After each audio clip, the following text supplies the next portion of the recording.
What's up everyone, this is Andre from Localization Academy. I forgot to explain to you one very simple thing. What the fuck is a PO?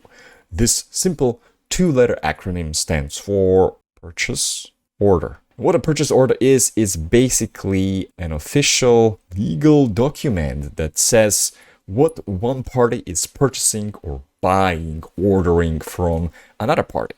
So typically in our case of localization, we have, let's say, an LSP who is the one purchasing something, and they're purchasing translation from their big pool of translators. So let's say we have a translator, Johnny, okay? So the LSP is purchasing translation from Johnny, and let's say that the translation is for 4,000 words, and the LSP is paying $100 for this translation.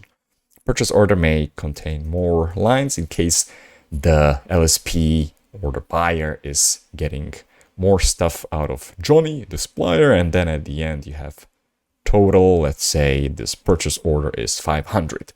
So again, what this basically means is that the LSP is officially stating that they are willing to purchase and pay Johnny, our freelancer, our supplier, $500 for all the services that are listed here. So all the translations that he's doing.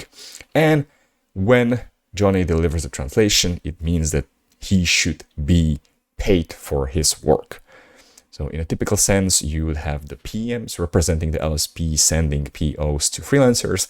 In many cases, when freelancers are starting with a new LSP, they don't want to start working for the LSP unless they have the purchase order, because it acts as sort of a guarantee. Maybe over time, once the relationship is stable and they can trust the LSP, maybe they don't even require the purchase order, they just deliver the translation along with the invoice because they know that they will get paid. But purchase order is an important document that's also used in the accounting. Accounting people check the purchase order for a certain project or for a certain task within the project, and then compare it against an invoice that in this case Johnny would send back to the LSP to make sure that Johnny is invoicing the right amount that we purchased in the first place. So that is PO for you. See you in the next one. Make sure you subscribe and like it. Bye.